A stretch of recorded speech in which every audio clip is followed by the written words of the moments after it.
Welcome to Motivational Humanity. You are not alone. Before we start, I want you to try something with me. It'll take less than a minute, and I promise it'll tell you something true about yourself. Grab a pen or just keep count in your head. I'm going to ask you 10 quiet questions. Every time your honest answer is yes, add 1 to your number. Do you replay conversations at night, wondering if you said the wrong thing? Do you notice the exact tone of a text message before you even read the words? Can you sense when someone in the room is upset before they say a single word?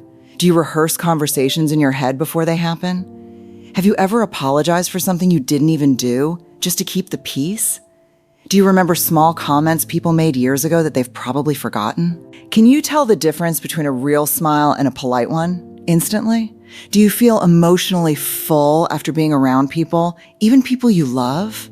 Have you ever changed your whole mood to match someone else's without meaning to?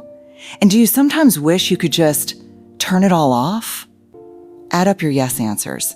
Tell me your number in the comments. If you scored 4 or higher, welcome. You already know who you are.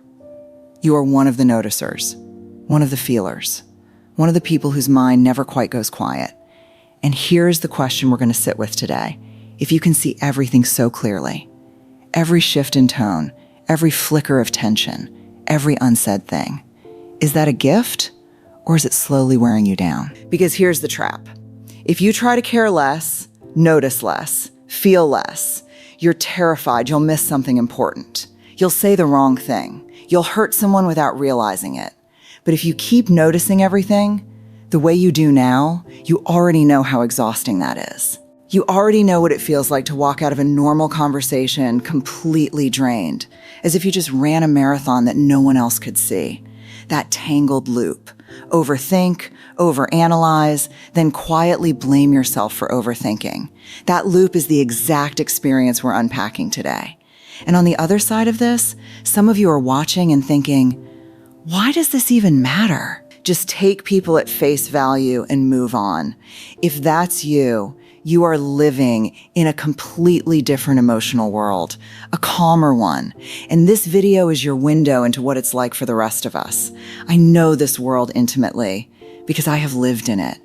I have burned out from it. I have lain awake replaying 5 seconds of a conversation like it was a crime scene. And I have also learned, slowly, imperfectly, how to live at peace inside a mind that never fully shuts off.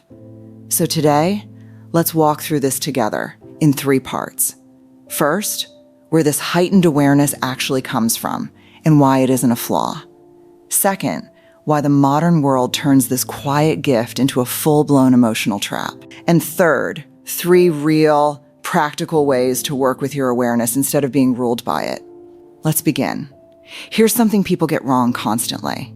They assume that reading a room instantly, sensing tension before anyone speaks, is simply high emotional intelligence, a nice bonus skill, something to be proud of at parties. But if you actually live inside this kind of mind every day, you know it's not a polished skill you can pick up and set down.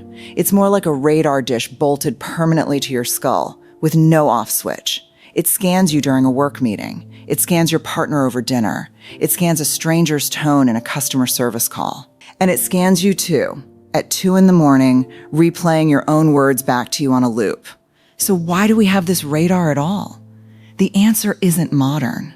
It's ancient, written into the survival history of our species. Let's be honest about something uncomfortable. Humans are physically unimpressive animals. No claws, no venom, no raw speed. A lion doesn't need a pack to survive. A lone human, thousands of years ago, absolutely did. If you were cast out from your group in the ancient world, you weren't just lonely. You were, quite simply, going to die. So the most valuable survival skill our ancestors ever developed wasn't strength. It was the ability to read each other. Who's upset? Who's scared? Who might turn on the group when resources get scarce? Back then, a cold silence at the fire wasn't just awkward. It was a warning signal, as real as a growl in the dark. If the tribe was tense and you laughed at the wrong moment, you risked being seen as unreliable, dangerous even. If the group was suspicious of an outsider and you didn't pick up on it, you could be the one who paid the price. Being excluded from the group wasn't like losing followers on an app. It could mean starvation, exposure, death. So across tens of thousands of years, the human nervous system learned one unforgiving lesson: pay attention or perish. What we now casually call being sensitive or overthinking is, biologically speaking, the leftover architecture of that ancient survival instinct. A system built to scan for danger in a small, close social world.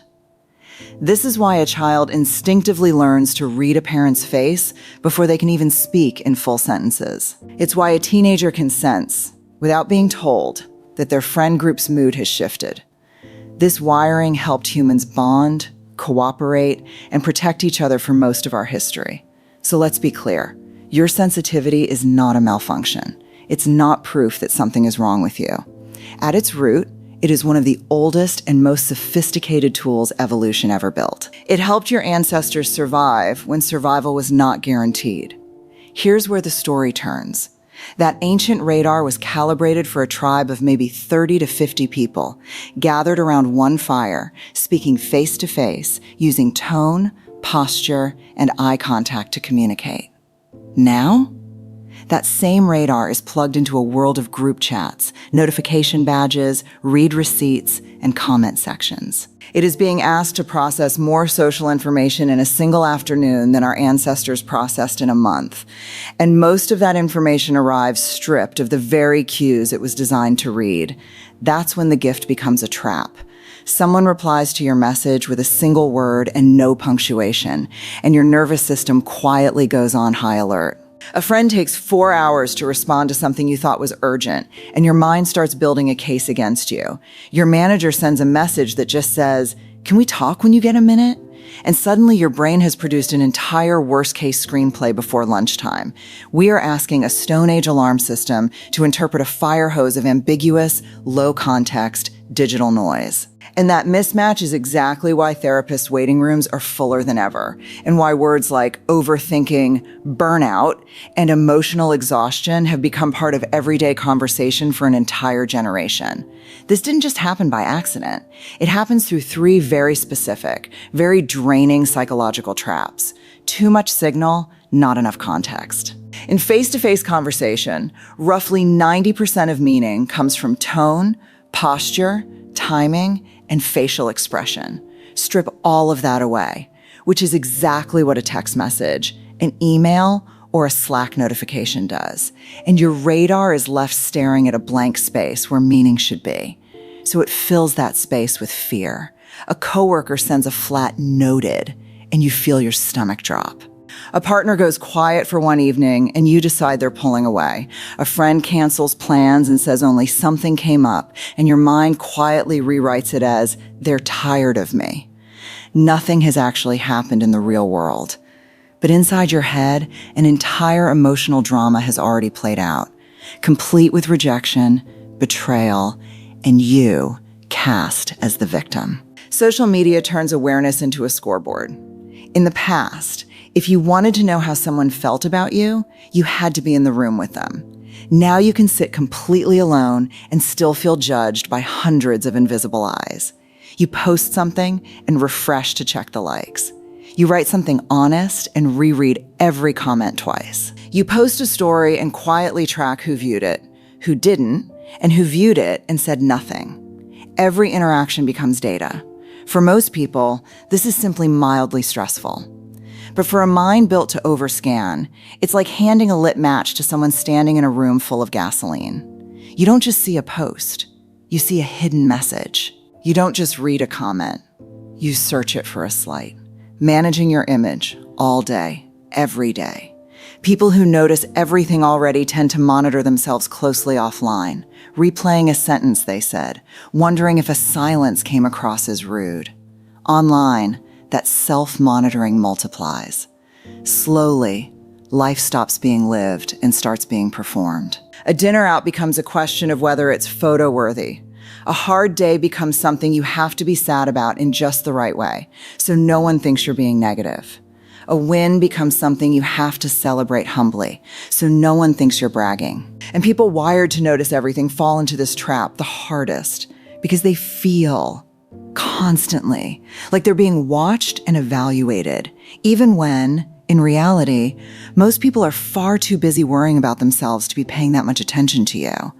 The real cost of all this? Protection quietly replaces presence. You start analyzing every interaction to brace for pain before it arrives.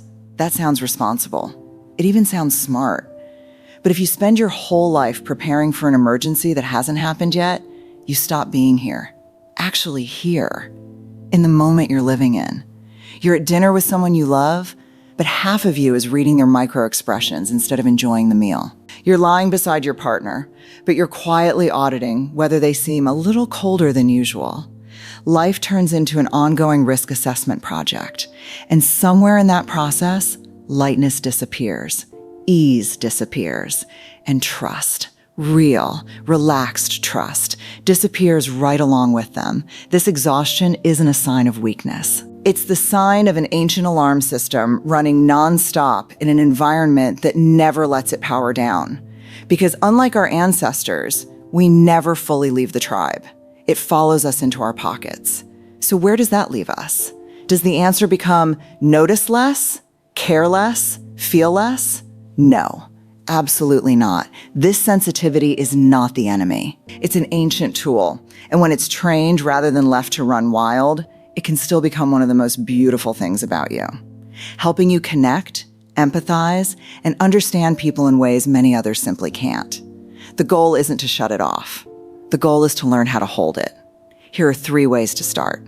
Direction 1, separate the fact from the story. This is the single most important skill for a mind that notices everything, because what drains you usually isn't the event itself. It's the story your brain immediately attaches to it. Your manager wrote, "Can we talk when you get a minute?" I'm about to get fired. The way through is to pause at the fact and stay there a moment longer than feels natural. Next time your radar starts sounding an alarm, take a breath and say to yourself, plainly, "The fact is, my manager wants to talk to me. That's all I actually know. Whether something is wrong, whether they're upset with you, those are things you genuinely don't know yet." Don't let your imagination write the ending before the story has even started. When your body tenses, don't rush to decide a disaster is coming. Just notice, my body is tense right now. That's it. That small pause, that tiny gap between the trigger and the panic is where peace has room to exist. Direction 2, turn social media from a mirror into a megaphone. Social media drains a sensitive mind faster than almost anything else, because it's so easy to use it as a mirror, constantly checking your reflection and other people's reactions. The shift is to change your role entirely. Stop using it to receive approval. Start using it to offer value. Let it be a place where you share what you actually think, in your actual voice, instead of a courtroom where you're waiting for a verdict. The rule underneath this is simple. You cannot please everyone, so stop trying. Share what feels honest and useful to you.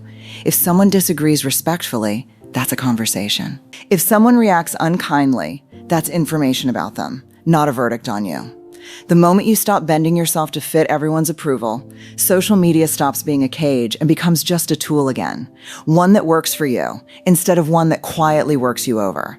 Direction 3, choose your circle carefully and build real boundaries. Because you can read people so quickly, it's easy to become everyone's unofficial emotional support system. Anyone who's struggling finds their way to you. But here's something worth remembering. Understanding someone's pain doesn't mean you're obligated to carry it. Noticing a crack in someone else's life doesn't mean you have to climb inside it and fix it. You are not responsible for holding up everyone around you. Instead, look for a small number of genuinely safe people. Family.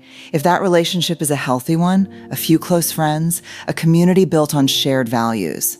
Spaces where you don't have to perform, guess, or decode hidden meanings all day.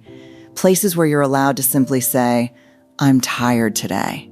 I don't have the energy to analyze anything right now," and be met with understanding instead of demands. People who let your nervous system exhale when you're near them. If any part of this felt like I was describing your own mind, Tell me below which trap hits closest to home. Reading too much into a message, comparing yourself online, managing how you appear to others, or quietly carrying everyone else's emotions for them. And please remember this, you are not broken. The depth you carry is not a flaw to be fixed. It's a gift that simply needs boundaries, compassion, and a little practice to use well. If this gave you even a small moment of feeling understood, share it with someone whose mind never quite goes quiet either. Sometimes the most healing thing in the world is realizing you were never really alone in this. Thank you for spending this time with me. I am reclaiming my peace.